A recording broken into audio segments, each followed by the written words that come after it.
What is going on, guys and girls? It's GhostRobo, and we're here to talk all about The Last of Us sequels, DLC, and more. I am joined today by Game Riot. How you doing, sir?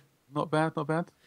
And he has finished the game as well, full walkthrough on his channel. Both of us really love the game and are excited to see where it goes from here. First off, let's start with just sequel talk right off the bat. I know that some people are a little bit wary of Naughty Dog delving back into the same world, but let's just suppose that they do. They've registered those two domains for Last of Us 2 and Last of Us 3.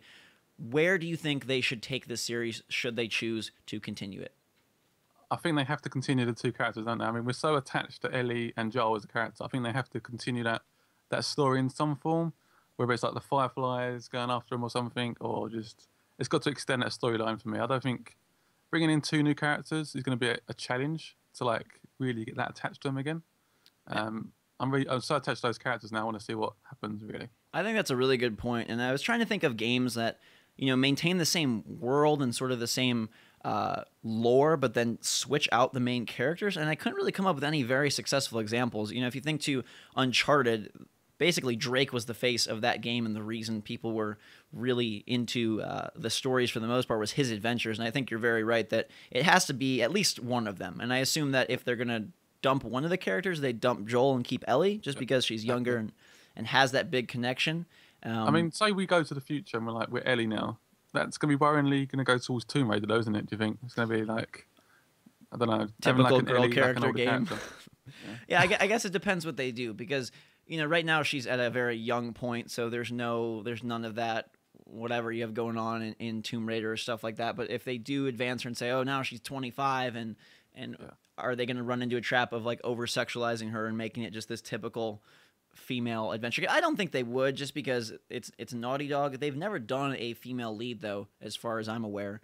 No, just like very off characters. Like we had Chloe. She was slightly a sexual character, but it wasn't like putting your face too much. Yeah, was it wasn't. They, Yeah. I don't think they're the kind of people that would let it fall off the deep end. What I think is possibly more interesting, as well as the characters, is what they would do for a overall structure, because this game was basically, let's get from point A to point B and do all this fun stuff along the way. And I think that it would kind of do a disservice to the first Last of Us if they basically just said, oh god, Ellie has to now get herself from wherever to California, or some like just a repeat of the plot structure. I think would be kind of lame. Do you have any ideas of what they could do to kind of mix that up? It's so tricky because the game sort of, to me, when I finished it, I thought that's the end. That's the end of The Last of Us. Right. It felt like it sort of concluded, didn't it? I thought they're going to go have their life. The Fireflies has all been dealt with almost. It sort of felt like an end almost. But then we heard about they announced the domains for the next games, and it got me excited again because I did enjoy the game. I want to see more from that Naughty Dog and that franchise. But for me, the game sort of ended almost, didn't it? Like it sort of felt like a conclusion. To me, it was a perfect ending. I know a lot of people were kind of like, there wasn't like an epic moment or a huge set piece or some crazy boss, or the whole world is saved. It kind of, though, kept it more realistic for me, because it was kind of like, hey, this is just the closing of the chapter of their journey. And there were some interesting quotes from some of the leads on the project about, this is the end of Ellie and Joel's journey, and most people took that to be, we're done with those characters. But then they kind of clarified in follow-up interviews saying, no, it's the end of this journey. So they're giving themselves total leeway to do whatever. And I'm sure, sales and profits and stuff, for better or worse, do factor in. But again, it's a game that was so perfect in its execution that I think, again, it would be such a huge letdown if they're like, now Ellie she adopts a young boy and they're going to travel across the, like that would be so. Yeah, it's just a bit. I don't know how they guess what. I don't know. I mean, they could. I'm guessing they're very clever with their writing and stuff. They know what they're doing. But for me, it feels like I don't know where they could go next and make it entertaining and gripping enough for me to want to play it. I'm obviously going to play it, but sure. And part of me thinks like this is a good reason why maybe they shouldn't do another game, because if you look at Uncharted, like that was about, hey, Drake goes on these awesome adventures, the gameplay is pretty cool, and we have sort of this awesome crew of characters that are fun and a little bit humorous, and so you could basically throw them into any situation. You got Sully, you got Drake, Chloe, and what's his first girlfriend's name, the blonde chick. Blonde chick something, whatever her name is. Yeah, you know what I mean. Forgetting her name. But you could kind of throw them in. You're like, go search for this treasure. Go to this faraway land, and it would work. Here, though, I mean, the world is interesting in the sense like the clickers are cool and the landscapes are really beautiful, but the overall story itself is kind of generic apocalypse stuff. So it's not like, oh, now we're gonna just take Ellie and Joel and throw them into a, we're gonna put them down south in Texas and Florida. Like that wouldn't work. It would feel cheap. Yeah, I mean, for me, the world felt generic, but it didn't really feel generic as well. It also had little bits of stuff that sort of made it stand out, and it made it feel a little bit different as well. I mean, to me, it felt like a completely unique experience when I was playing it. I know the story feels similar to like some movies and stuff, but for me, like playing the game felt like a unique game that I had never played before. Right, and I think even furthermore, if they just did another travel across the country, I mean, I think that you could probably set up something interesting with sort of a clash between the Fireflies and maybe like Tommy's survivors or something of this, Exactly. Yeah. some sort of, I don't know. I do think they would need to progress the story. I don't think like a year later, Joel and Ellie are back on the trail is like a really convincing storyline. But something else I think would be really odd, and I don't know how it would work, is Drake existed on the PlayStation 3 and the PS Vita, I guess, but basically had the same look. If they go to the PlayStation 4, like, is it going to be too jarring to see everything basically recreated? I don't know that they could just take the same assets and up-res them. I feel like they would have to. Do you know what I'm saying? Does that seem like it would create some dissonance? Yeah. I think Naughty Dog have a very like iconic style this generation, don't they? From the first game, it all feels very, very similar. But I think they could easily bring that across. I mean, it would look perhaps a little bit more realistic almost, because it does have that sort of not cartoony look, but it's very Naughty Dog, and you can tell it's a Naughty Dog game. Absolutely. Yeah, I mean, the colours are very vibrant and stuff in this game, which is quite unique for games, to be honest. Right. But I think it can come across quite well on the PS4. I think we're gonna be like, when we see the first like gameplay from it, we're gonna be like, oh my god. Yeah, I hope PS4's so. one of the generation and stuff, and it's just like. I hope so. I think The Last of Us is probably the best looking game of current gen. I don't feel like wishy-washy about saying that. I think I can safely say that. Another point just about the sequels quickly before we move to the DLC is a lot of the NPCs were killed off in this game. So you couldn't do like a bunch of fun callbacks. They kind of did that in Uncharted, like, oh, Chloe reappears and ta-da, fan service. But, Henry and Sam, gone. Tess, gone. Bill, you have to assume, is just getting old and crazy in his little town. And then, I guess David, but he was killed as well. Never mind. Yeah, so, I mean, Marlene obviously was dead as well, wasn't she? Marlene's dead. So you have Tommy, who wasn't very interesting. He was just sort of a foil for Joel for that portion of the game. So, again, they did, I think, set it up to basically make it Last of Us just its own thing. And make... I mean, they could have easily left Marlene like laying there, couldn't they? Right, and they could have opened up the story. I was so glad he went back and sort of finished her off. Absolutely, yeah. They definitely made it a concise and boom. This is The Last of Us. Close the book. If they want to dive back in, part of me does think, even though it would be awkward, that they would choose to go somewhere else in the world. I think though that would be, it's a risky move either way. And so part of me just says, do something new. As much as I love this game, let's keep it as a cherished piece of itself, and you can always think back to The Last of Us is this perfect experience of Joel and Ellie. But there is more of the game with or without sequel, because they are doing single-player DLC for the first time. Where do you think they're going to go with that? I reckon we're going to be seeing Henry and Sam, maybe. Bring them back in the dead. Yeah, like we play as them, almost, maybe. I don't know. It's a loose thing, but... Or we play Joel before the whole thing actually starts. I don't know. With Tess, maybe. Yeah, I mean, I think it's going to be a duo of some sort. I've heard people say Henry and Sam. I've heard people say Joel and Tess.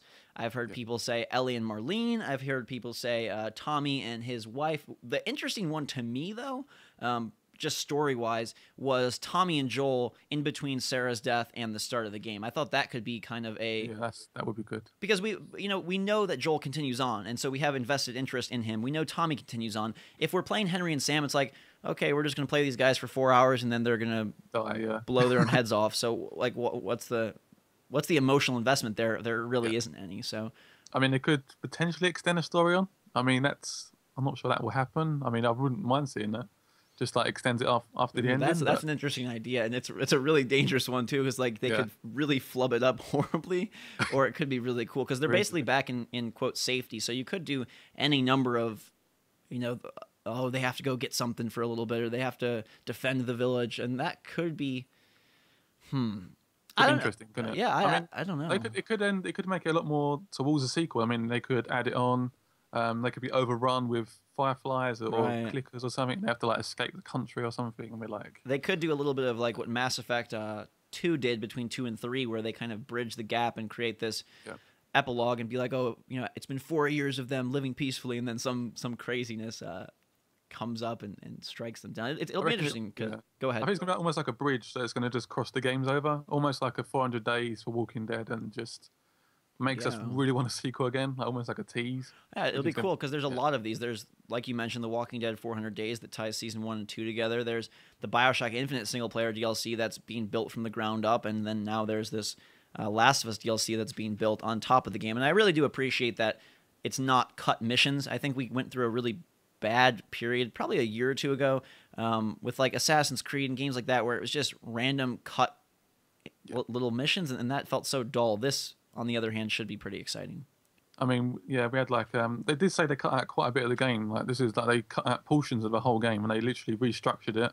The ending was actually quite controversial within the studio. They said it didn't go well down with tests, or it didn't go down with some of the crew actually within the Naughty Dog. So I'm quite glad that the director like really pushed that ending down, because I thought it was a good ending. Yeah, I did read that they initially had it more like very decided, like, oh, you could tell that Ellie believed him and they were going to live happily ever after, and then they went back and kind of made it more like, I don't know what happens. Another thing I thought was interesting, I don't know if you saw this too, but the doctor sequence towards the end of the game where you can shoot the doctors or leave them, that wasn't playable previously. That was a cutscene, and then one of the team members pushed to have it be playable to add more emotional oomph to the end. You shot one, didn't you? I shot all of them. And apparently you don't have to shoot any, they were saying. Apparently there is a way to just walk that guy back and then detach her. Which I thought that was one of the coolest parts of the entire game, just because it's a game with no choice in the sense of it's a linear story, but there are moments where it feels like you're so in that character of Joel or Ellie, and you are making decisions even though you're really not, and that was one that I thought exemplified that the very, very best. If we want to touch on the game, would you have liked some? Sorry, but would you like to some sort of decision making in there, or was you quite happy with it being a very linear story? I don't know, because as I was playing this, I had dreams. I mentioned this to you before. Dreams of this like open world survival game where it really was just 2 bullets and you got to make do with what you can, and much more crafting. And I think though that as much as I like that idea and I think choice would be cool, we sometimes get carried away and don't realize how tricky that is. And you look at something like State of Decay and how messy that gets at points. And you kind of need that linear structure to deliver a picture-perfect experience. Definitely. I mean, we touched on multiplayer a little bit, didn't we? We done a little gameplay of it that you will see on either of our channels quite soon. But what do you think of the multiplayer so far? I really like the multiplayer. I don't know that it has the lasting power, obviously, of something like Call of Duty. I think it maybe fits into the same type of multiplayer as like Assassin's Creed, where it's like, oh, this is really cool, and the people that are super into the game play it. But I love that they were able to transition the feel of single player to multiplayer. I thought that was, didn't you think that was like really a pretty cool achievement? It's very well done, wasn't it? Like, you can craft stuff in the game, you can purchase stuff almost like pills, and you're just like, it feels very like tense as well. I mean, you like trying to like team up on people. It was like you die very, very quickly, and it's almost like a Gears of War, like you're crawling along the floor, like trying to get to safety, and it's just definitely very well done, but it's just lacking those modes almost. Like, it's just like 2 modes. I would like perhaps like a horde mode almost, or like where the clickers are like coming at you all the time and you're like trying to like fend them off and stuff. That'd be really cool. I think that would be super cool. I know the game's focus is sort of on the relationship and the interaction, but they are doing 3 or 4 DLC and 1 single player, the rest multiplayer. So if they added some sort of horde mode, I know that's kind of phased out of style, but I like those modes, and that would have a lot of fun. If it's done well, it could be a great addition to the game. I mean, some horde modes are done terribly. Like, I don't try and think of an example, but like Resident Evil, but stuff like Gears of War's done well. If they can implement it well, it could be a really interesting element. Yeah, what I think would be really great is if they had sort of expansive maps, and then you had to send one of your teammates out to like go pick up crafting supplies or something. So there was sort of a little bit of that, again, integrating a lot of the mechanics. And I think that the success of the multiplayer is sort of a testament to their gameplay design. And I don't know if you feel the same way, but I felt like the gameplay was nearly perfect in Last of Us. And the fact that it carries over so well from single player to multiplayer and possibly even horde mode sort of speaks to how fine-tuned all their systems are. Sorry if you can hear my dog in the background, but yeah, I think the combat was really good. It's that combat with the clickers and the runners. It took me a little while just to literally get that down to like a T, but as soon as I'd done that first bit of combat, I felt like it flowed quite well after that. Absolutely. The clickers and Yup, yup, yup. It is a fantastic game. Overall, just little touchstones. Any favorite moments that you had that you'd like to shout out here? My favorites, quickly, just in case you have the same ones, were that I mentioned in my review was the giraffe sequence, of course. Yeah. Obviously, the first time you get to control Ellie, and then I really love the backyard combat with Bill when you were kind of going through his town. I like the bit where you change to Ellie and it's like, oh my god, with him being a completely different character. That bit really like surprised me. And the whole end mission was just like, Joe, where you're trying to use the ladder, and Ellie's just sitting there, and you throughout the whole game you've been doing like where you've been pushing her up, and you've like been doing the whole game for like 12 hours, and she just ignores you, and Joel just turns around and is like, come on, and it's just that simple little thing, simple little touch that I like. It's just the little things that. Yeah, when they first get to Salt Lake City, that is an absolutely brilliant moment. Real quick before we get out of here, what did you think of the final mission? The sequence in the hospital. I've heard some people say they thought it was terrible and wanted to throw their controller. I've heard some people say that they felt it was, an adrenaline-fueled final push. How did you feel about fighting against all these armored soldiers and kind of having a very combat-heavy last 20 minutes? For me, it was one of the worst points of the game, for me personally. I don't know why they did that. Especially that very, very last bit where they're just standing there looking at me through the door. Yeah. I can't see any way around them. You throw a bottle and it's go absolutely berserk. For me, I just ended up throwing a smoke bombs and just running straight through it. Mm-hmm. It was one of the weird points because, that last hall where they're all just standing aiming at the door. It's like, what? We're so used to the enemies sort of pacing around, searching for you, and then you can kind of take them down or not. That was sort of an awkward ending. I understand why they did it, because like, oh, you're at the stronghold and kind of fight these tougher enemies, but it felt a little bit out of place or something. Nonetheless, the game is freaking fantastic. And final words: do you hope they make a sequel or not? I can't say no because I love the game so much, and I know Naughty Dog. I trust them so much with that game. They can do something. I hope they don't do Uncharted 4. Yeah. I hope they do Last of Us 2, and then do like a whole new IP. But that's what I want to see. That's really interesting. If it's between Uncharted 4 and Last of Us 2, I take Last of Us 2. So I guess Uncharted for me is a great series. End it now, please, and just move on. Yeah, they've done a lot. 4 games, including the Vita one. I like that thinking right there. That way we can say yes to The Last of Us 2 and still get a new PlayStation 4 IP maybe a couple years down the line. Thank you guys so much for watching. If you enjoyed the video, hit that like button. The Last of Us, one of the best games of all time, and I love talking about it. I'll be bringing more footage of multiplayer coming soon and anything else that exists, including the DLC. Game Riot, thank you so much for joining me. No problem. Thanks for having me, as always. Absolutely. And you can check out his channel with a link down in the description. Until next time, though, guys, girls, have a fantastic day. Drink some hot chocolate, and we will see you all later.